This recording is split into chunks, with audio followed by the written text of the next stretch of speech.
Hola,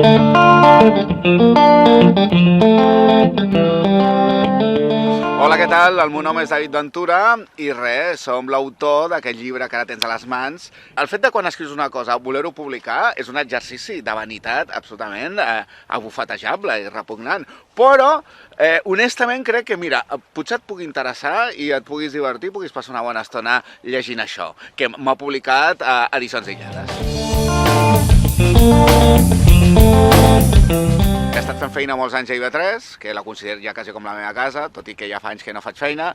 També vaig estar a Nou Diari, he estat al servei de comunicació del Consell d'Eivissa i ara estic al Diari d'Eivissa, és a dir, doncs mira, mitjans de comunicació durant tot aquest temps.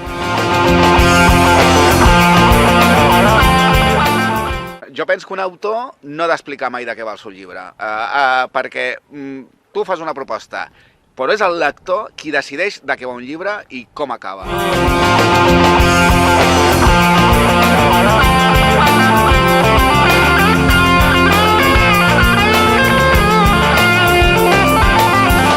Trobava a faltar una novel·la que intentés explicar, feu com un retaule de personatges que intenten passar l'hivern com bonament poden. S'ha de dir que en aquest cas són uns personatges molt peculiars. Tenim aquest Nàlex, no?, que torna amb la voluntat ferma, perquè ha tingut molts problemes de drogues, i torna amb la voluntat ferma de d'una vida normal i d'una vida estable. El que passa és que d'una vida normal és absolutament terrorífic i complicat, perquè com el suportes al món? Com suportes el dia a dia? No sé, és que d'una vida normal és absolutament insofrible. Aleshores, a ell li costa un món, i no sabem si fracassa o si ho aconsegueix. Els seus amics l'intentaran ajudar, però a vegades t'intenten ajudar i a vegades el que fan és enfonsar-te més, però amb tota la bona voluntat del món.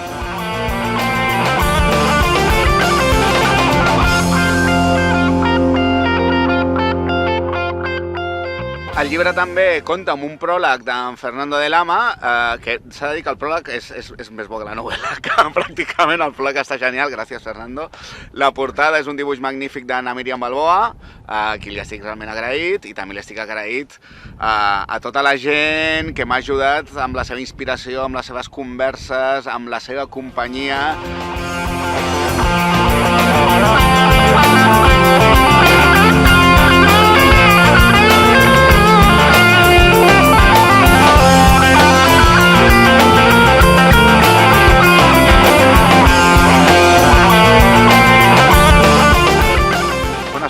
Pues es pot trobar a llibreries, es pot trobar a la web de l'editorial i esperem que també es pugui trobar a Amazon, que crec que sí que es podrà trobar a Amazon, és a dir, que animeu-vos, que val la pena.